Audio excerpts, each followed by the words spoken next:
Well, how's everybody doing today? Rudy, Alpha Investments. Hope everyone's had a great day. Rudy with sit down and talk to life with everybody. You know, no joke. There are moments in life. There are moments in life, and there are nights, and there are times that I literally come here at like 2 in the morning and just sit here. No joke. I will drive over to this location and just sit here with no sound. And it's very strangely meditating, therapeutically. It allows me to decompress many times. No joke. It's kind of weird, but there are times literally I will turn these lights off that probably, these bright things up there that probably make my hair, you can see right through my head kind of thing. Today we're going to address a couple questions. Relax. Take your time, folks. We're not going to rush this video. We're just going to have a conversation today. Don't really have any dramatic content today. First thing people want to ask, Rudy, with these Zendikar delays, like the jumpstart delays, do you think this stuff is intentional? Do you believe that there's some sort of intent, and this is how they're going to save the LGSs from all going out of business with no organized play, everything gone to crap? Do you think this is kind of a secret wizard's way of, I don't know, inflating the prices on the secondary market and helping everything come back? No, I don't. I know there's a lot of tinfoil hat stuff, kind of conspiracies kind of floating around. And a lot of people are saying, well, Rudy, what if they purposely are going to do these waves on all releases to help sales, help LGSs have fatter profit margins, help inflate the value of their product? I've heard all these things going on. I'll be able to look. This is where we get into a life talk tonight, everybody. I have no idea what time it is, but I'm sure you can imagine it's not exactly noon. And you have to understand when you're dealing with large companies, they really don't care. Trying to assign emotions and caring on wizards based on what you see or hear is a very faulty perspective to have. For those of you out there around the country and around the world who are watching this video and you work for a large company, you're an employee, you're a little cog in a big machine, you're a little gear inside of that automaton. You'll understand what I'm talking about. My younger audience that are probably in college, 18 to 25 range, maybe you don't have some big corporate job. Maybe you don't want a big corporate job because you're smart and you realize it's not smart. Maybe you're a young lady or a young dude coming out of college and you think that's what you need because you want money and move up this corporate ladder. You probably won't remember this conversation, but you will realize one day that that's not the right focus on life. Been there, done that, got the t-shirt. Am I right? Large companies don't have the ability to maneuver and change behavior very quickly. They're very slow to respond. A good way to say this, historically, whenever there's a sharp economic swing, the big companies take a lot of losses because they're slow to react to a hard economic turn. Small mom and pop companies are able to be very agile, cut labor, restructure, change overhead very quickly to kind of cut the losses or stop the bleeding at a faster rate of speed. Obviously, historically, that's what they teach in finance and business school, where they give you those fancy pieces of paper for a bunch of student loan debt. And anyone who's applied that to the real world, you learn that these companies have so many layers of management, so many inefficiencies. It's amazing that half these companies and half these restaurants and half these corporations and banks, it's amazing they even turn a profit. But then it converts you over to realizing how disturbing it is that they're able to still make so much money, even running very inefficiently. That's the thing that always blew my mind when I was in my mid-20s. I started to kind of wake up to that kind of stuff. Is I saw some of these companies and firms I worked for. I couldn't believe the amount of money they could make, and they ran so poorly. The inefficiencies, the waste. There were employees and HR and these departments that didn't do crap. You know, they come in a half hour late, they take the side door, they play Tetris on their computer for 10 minutes, they get yelled at by 4 different bosses in their TPS reports, and they do probably about 30 minutes of actual work in an 8-hour day. No joke. Movies, these things come from somewhere. And it's really kind of a crazy, it's a really wacky thing, everybody, because, you know, to kind of swing this back to magic here. For those of you out there thinking Wizards has these conspiracies that they're going to do these things and come up with these strange pre-release kit, guild kit, I don't know what that is. I thought it was going to fall on my head. It doesn't work that way. There are so many moving parts in these big companies. There's no way for these companies to be that creative or that tricky, that manipulative. It just doesn't work that way, everybody. It goes back to what I talked to everybody about. The shortcut mentality in life. These shortcuts just aren't real. You know, the get rich quick, the internet gurus. Everybody, sign up for Rudy 2.0 Patreon. $1,000 a month, personal phone call. I will make you a millionaire in 6 months. You see what I'm saying? It just doesn't work that way. There's nothing I can tell anybody on the phone or a private consultation or, you know, any form of CD I can sell you a program to. That's just not real. And it just sucks because the people who take those directions tend to be the more weaker-minded, desperate people who tend to have less resources and less, you know, money at their disposal, and they're the ones that tend to get absorbed into those type of industries, which is a very sad thing. Any form of paywalls and kind of aggressive behavior like that is usually a very big red flag when you kind of study human behavior and kind of watching out for yourself and being defensive and, you know, kind of just learning and going through life, everybody. You know, that's, you know, I get a question, next question I get a lot is, you know, Rudy, why don't you just make like certain videos private to the patrons or stuff like that, or in advance? Well, you know, I don't believe in paywalls. I don't believe in, you know, you have to be a patron every month or have to be some subscriber to something or to have access to watching the content. I believe the content should be free. I believe if you truly enjoy it, you know, all content creators around the country and world should be compensated if you really think it's worth it. Again, I'm not shilling myself. I mean, my Patreon's not even open. But the point was, you know, that's my perspective on it. I don't think paywalls for just watching videos or get rich quick type of programs and CDs should be really that legal. It's kind of like raffles and kind of lottery style things. You know, I just don't believe in that. Or I'm sorry, grab bags and mystery boxes. You know, because they're just very manipulative and they target a certain type of minded individual, which tend to be of a certain socioeconomic class, which is, you know, I don't believe that's the correct type of business to do. I think that's just a very predatory, inappropriate thing. You know, I mean, as they say, you don't exactly see CEOs and you don't exactly see very successful people pulling into the gas station buying rolls of scratch off on their way home. It just doesn't work that way. So, anyways, the next question I want to go over is, you know, I want to kind of elaborate a little bit on my perspective on just a nice little talk tonight. With all the negativity, of course, blah, blah, blah. In these bizarre conspiracy theories and bizarre comments that tend to come and go every time news breaks or, you know, lately the reserve list is a big conversation again. I actually find the reserve list conversation a little old at this point. I find it a little boring. I kind of really don't even like kind of arguing and discussing and elaborating on the topic of the reserve list itself. I like to talk about the cards or price movements, but as far as just discussing the concept of the reserve list, it just really, honestly, I just don't really care that much. You know, that's why my infamous meme joke video response was just 30 seconds of, it's fine, who cares? It means nothing to me at this point. And, you know, it's just funny because we go through this so many times, such a rinse-repeat laundry cycle.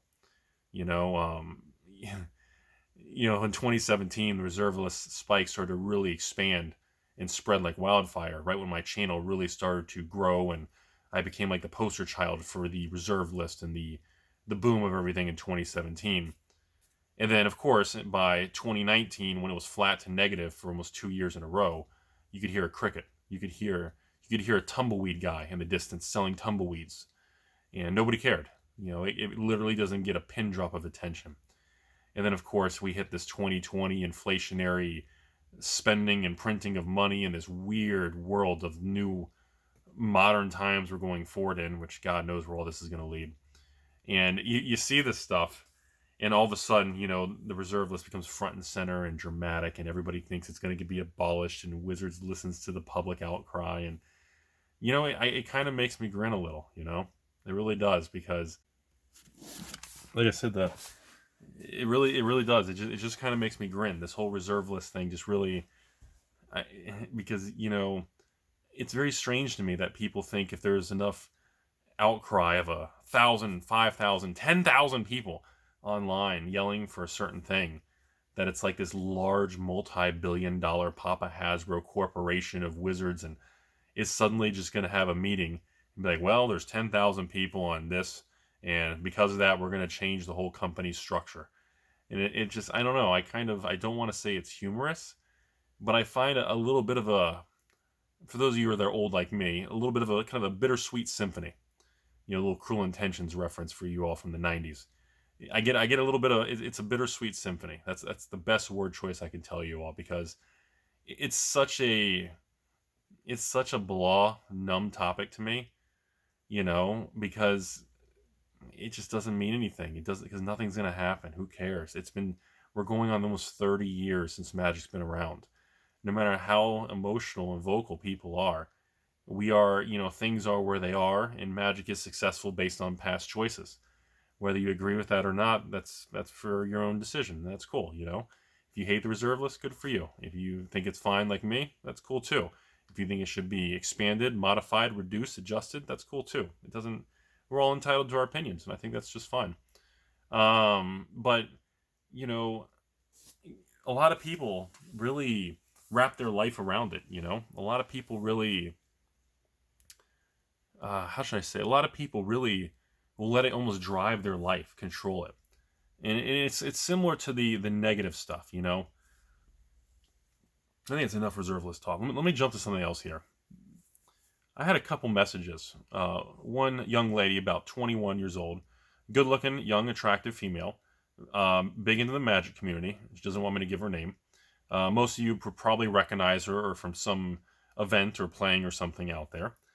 And, and I was talking to this young lady the other day, and, very smart, very attractive, very good at Magic. She's got it all. She's got the package deal going, and that's and I was telling her, you should start a YouTube channel and try to expand your name and your image and your brand, make money, and kind of build a little career out of it. I think that'd be a really good future for you. And I think, we need more like women that are like finance and very, more articulate in the business side, that are very vocal in that, without kind of just meandering to the WotC or shilling or sponsored or some sort of political or some sort of other really, idea that nobody really cares, except we just want to hear about Magic and finance.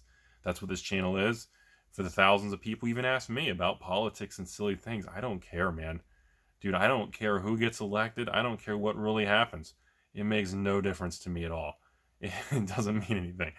And I mean, I tend to kind of feel bad for a lot of people that it drives their life, and it gives them a lot of stress and emotion, because, you always got to ask yourself, 10, 20 years from now, when we're all older, I'm not making videos. My little, bald-headed old guy Rudy self, I'm going to be long gone, man. I am not, like I said, at this point, with all due respect, everybody, I'd be very surprised if I'm still making videos. I'd say 3 to 4 years at this point. I'd say 4 years would be, I think 3 years is a good chance, but 4 years from now, I'm probably not going to be on YouTube anymore. It's just too much. And as the culture and the anger and the way things are moving, I just, I'm going to kind of sail off into the sunset, ladies and gentlemen. And, I think there should be other people that are ready to, take over the helm, men and women, to be good and be very successful in this industry. It's not easy. Most people won't. The Magic LGS world is a very nasty world at this point in time. I think the LGS is almost going to become a relic. It's going to be like people talking about Blockbuster. It's going to be like people talking about, a lot of these older companies, the Kmarts and the Sears, the JCPenney's, these silly things that just, the idea and the concept was okay, but the execution, the people who ran it just did a terrible job. And eventually life does catch up, and that's just the way life is. But anyway, I just want to finish this one concept. When I was talking to this young lady, I was just like, and I told her, I was like, look, you're really good at Magic. You're smart. You're very articulate. You come off very good on camera on just speaking and public speaking. You're physically attractive. You're mentally and psychologically attractive.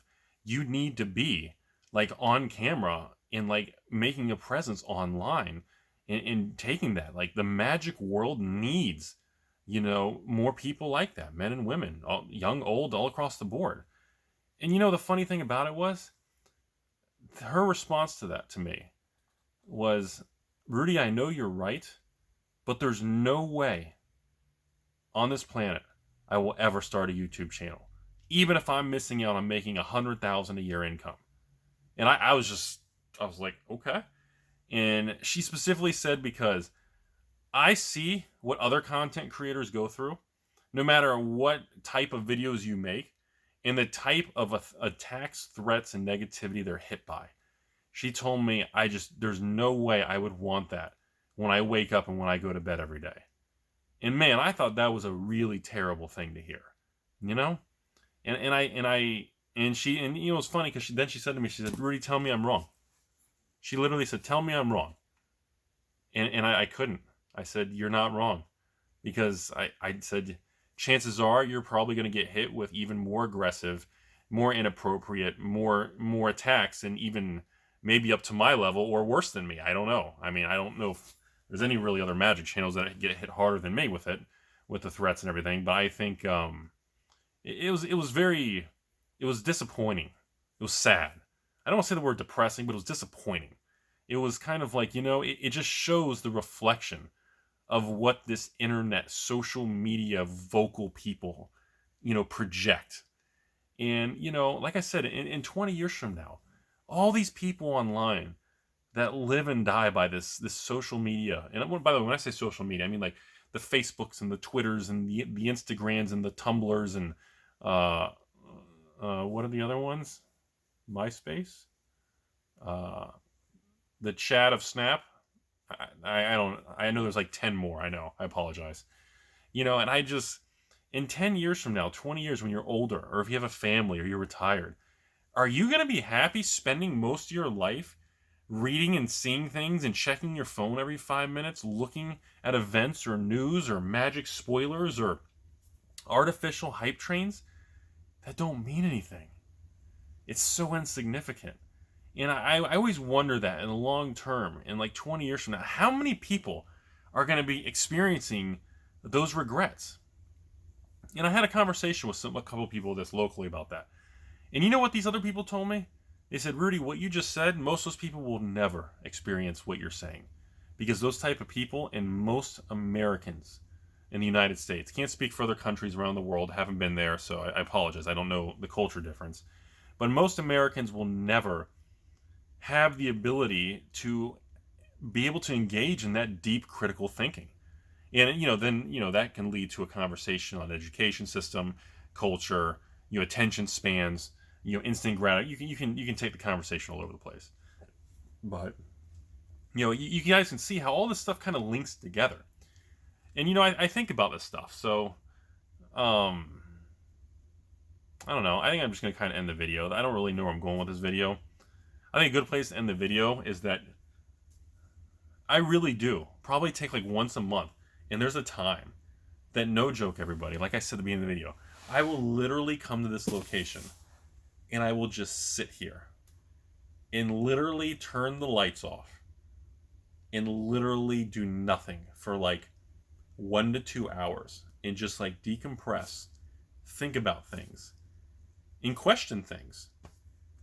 And I don't know, I kind of find it kind of healthy and therapeutic, and many times you realize the things you're stressed out or pacing around your house or you're frustrated about, if you can detach and look at yourself, you realize that, what am I doing?